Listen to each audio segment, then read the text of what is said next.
joined today by Doug Bibby, President of the National Multi-Housing Council, to look at some of the major issues facing apartment owners today. Obviously, Fannie and Freddie reform is a key issue for the multifamily industry.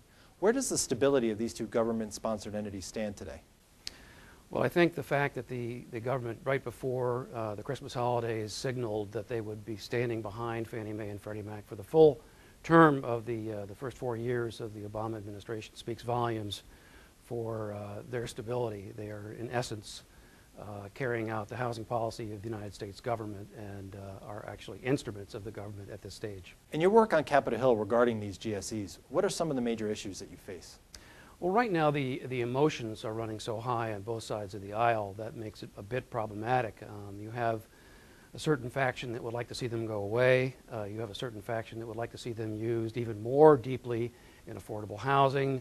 And so you've got a lot of folks who have misconceptions about them, that they caused the housing meltdown, they were responsible for the subprime mess and so on, which is not true. They were actually late to the game in the subprime arena. But as I said, emotions are very high right now, and it makes a calm, thorough, deliberative debate a little harder right now, but we're very hopeful that we'll have that debate. And what's the timetable for this reform? This is going to take a long, long time. Let's remember that Fannie Mae and Freddie Mac have $5 trillion on and off balance sheet. That is not something you can wave a magic wand and have it go away. It's a tremendous amount of capital invested in housing, and it's got to be done very thoroughly and carefully. It's got to take some time. Fundamentals are a concern across all commercial real estate sectors. What's your view on multifamily? Certainly, we're under pressure. We've had some weaknesses. We are so vulnerable to jobs and job creation, job growth, and yet we're doing on a relative basis quite well within the real estate sector. Looking forward, are the changing demographics in this country favoring multifamily owners? Yeah, there are three things I'd like to bring up in this regard. And one is obviously the impact of the children of the baby boomers, my children, the so-called echo boomers.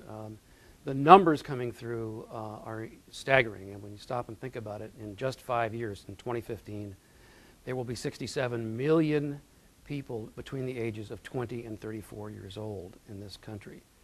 Now think about that from a demand perspective. Second thing to consider is that in the last decade, or the first decade of this century, we had the highest rate of legal immigration in our country's history. People thought we closed the doors after 9/11. We did not. We had a very strong legal immigration throughout the decade. Immigrants rent for a long, long time. And the third piece is household formation itself. And not many people know today that 1 out of 4 households today is a married couple with children. You think about our housing policy from World War II on was all oriented to the married couple with children, the white picket fence in the suburbs, and so on. That number drops to 1 in 5 households by 2020. So we have to be mindful of where the drivers are coming from. And it's single heads of households, it's singles, it's unrelateds living together. All this will be driving demand in different ways, and people are going to be looking for lots of different housing choices. It will favor multifamily going forward. And if the demand drivers are looking so good, how does that stack up to where supply is? We had the lowest level of starts in multi-housing of 99,000 in 2009. That's the lowest level in some 40 years since we've been measuring the starts in multifamily. We're looking at probably even a lower number for 2010.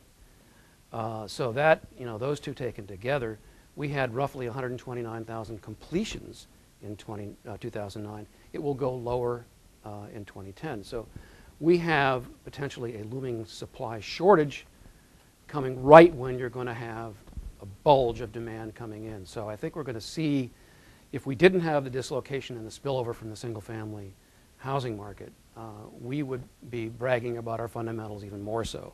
But it's a very attractive demand picture and a very attractive supply picture.